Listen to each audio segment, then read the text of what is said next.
In today's video, we are going to be ranking the top 10 right outside linebackers in Madden 22 Ultimate Team. Now, honestly, there are some good right outside linebackers that I'm going to leave off the list. None really, I think, are like glaring omissions, so we're going to skip over honorable mentions today, and we're just going to get straight into the top 10. You're going to notice we have more pass coverage guys at the front of the list compared to like the top 5 that we're going to cover later, but at number 10 for me, it's going to be Brandon Smith. I have absolutely loved this card ever since he came out. I still think he is phenomenal value. For 50k, you get a 6'3" pass coverage outside linebacker with 95 speed, really good excel, really good agility, all the way around a really good coverage linebacker. He also hits the 90 play rec and the 90 zone I'm looking for pass coverage guys, and he even has good block shed, 93 block shed, 90 impact blocking as well. Has that big hitter trait that we like so much on Yes. Even has a pass rush trait on Yes, has the bull rush move on Yes. Now pass rusher, I would say he is an okay pass rusher. You're gonna see the finesse moves is 78. It's a little bit low. 84 power moves is kind of like meh though, so he can kind of do it all. Not that effective as a pass rusher, definitely a pass coverage person. Now sadly, he is someone that can't get the combo of acrobat and lurker, but just lurker on him should be fine. I've used this card for a while and he was a baller for me. Now at number 9 right here, we're gonna have Shaun T, the backyard baller out of position card. Really good value for like 27k right now. More of a pass coverage person, and if you still have that backyard baller strategy card, all of his stats are gonna get boosted by 1. We'd have 95 speed, 94 excel, 94 agility, 95 change of direction. Really good physical stats for a linebacker. Given Shaun T is a safety, I feel like that's no surprise. 6'2", good height on him. 93 finesse moves is very top end, but that 50 power moves, whoo, that 50 power moves is low. Run defensive wise is pretty good as well. 94 block shed, 94 impact blocking. He doesn't quite hit 90 play rec, but he does have 90 zone. He has a big hitter trait on Yes, and doesn't have any pass rush traits on Yes, but I just felt like that 93 finesse move was the reason why I put him above Brandon Smith. Now he does come pre-baked with abilities. He gets Crusher and Lurker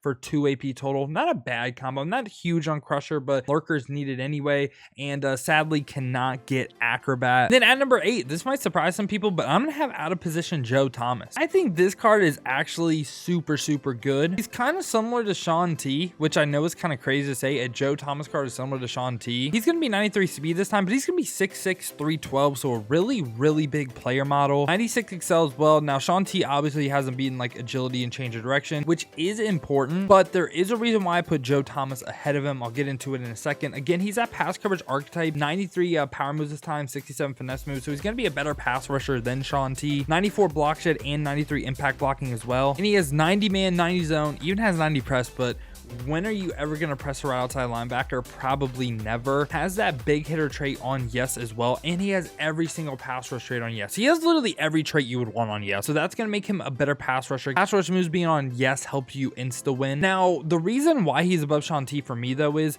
the fact that he can get the combo of Lurker plus Acrobat, which if you missed yesterday's video, that's pretty much what you need for your linebackers to animate like safeties. Now at number 7 right here, I have a card that I think has been super underrated ever since he came out. Now the thing people will say on this card is like he's undersized, but given how Elroy Hirsch can like Billy Johnson a defensive tackle play, you should already know this Barry Sanders is a baller. Barry Sanders has 97 speed on him, just great physical stats, like no surprise given it's a Barry Sanders card. It's kind of funny though, for the cards we covered so far out of position, but more into Barry Sanders, he has 90 play rec, he has 90 zone, but this is the one thing I slightly dislike about the card, because stats wise you would think he is just a godly coverage player, right? But the way this card was made, he's way more of a pass rusher. So he has 97 finesse moves, which again, very top end, but that 68 power moves a little bit rough, right? Also not great impact blocking, but he does have good block shed. Trait wise has every single pass rush trait on Yes, which again is really nice to have. Ability wise,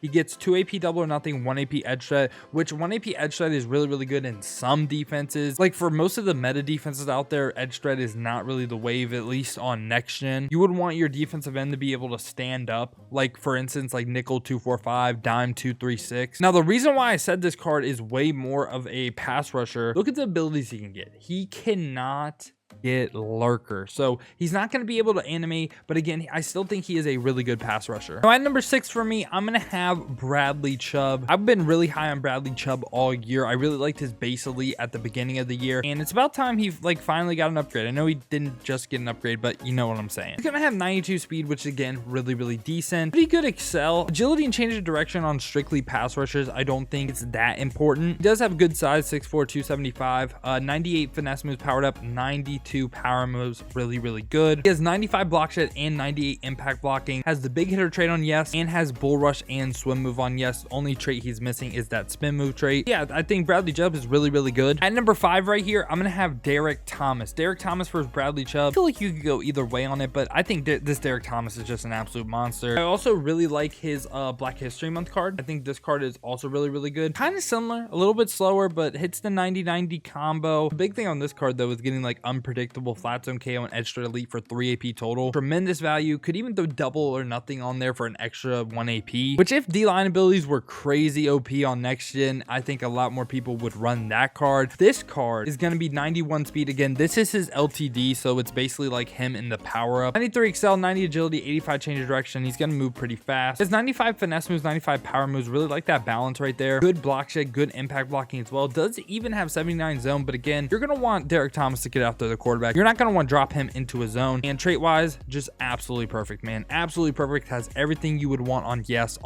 And at number 4, I remember when this card was my consensus number 1, we got DeMarcus Ware. I would definitely say when we hit DeMarcus Ware right here, I think it is like a step above the other cards we covered so far. 94 speed on him. He's 6'4", 258. Good excel as well, again on strictly pass rushers. Agility, change of direction, not the most important thing in the world. He has 99 finesse moves powered up and 95 power moves. Definitely top end in the game. 97 block shed with 96 impact blocking as well. Even has 80 plus zone, but again, like just given how good DeMarcus Ware is as a pass rusher, I mean, you could occasionally drop him into a zone and it's not gonna like kill you. I just think he's so good to the point where you're gonna want him rushing the passer every single time you can. And trait wise, has all the pass rush traits on yes. Sure, you'd want like big hitter and clutch on yes if you could get it, but I'm more worried about the pass rush traits. Now at number 3 right here, I'm gonna have Kayvon Thibodeaux. Kayvon Thibodeaux was my number 2 card until we got a recent Ultimate Legend, and I think he's closest to number 1, which I don't think should be a surprise that we've seen in Madden, because this guy is just like, his physical stats are just absolutely amazing. Like 96 speed, 96 excel, 95 agility, all great. 6'5",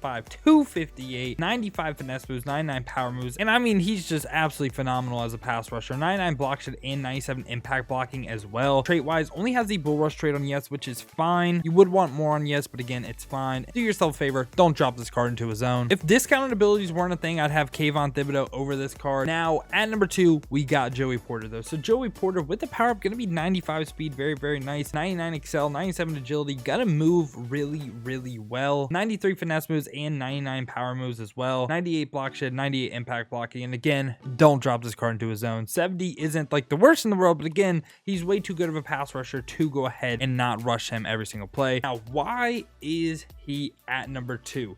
Well, I'm gonna tell you straight up, it's not to do with 1 AP edge threat elite. Honestly, I'm not that high on 1 AP edge threat elite, because on next gen specifically, like edge threat elite just isn't good. It's really depending on what defensive formation you're in. I talked about it earlier with Barry Sanders' card. Getting in for 1 AP is really valuable, and 1 AP inside stuff is the thing I value a little bit more than 1 AP edge threat elite. Personally, like if I wanted to run abilities on him on next gen, I'd probably just go inside stuff in like a 1 AP unpredictable. I mean, you can try edge threat elite, but again, majority of the defensive formations you're gonna run, just it's not gonna work. Current gen though, this card's number 1. It's just, I don't think no one's touching number 1, man. It's LT, and I don't think it's close. I think LT is probably the best pass rusher in the game.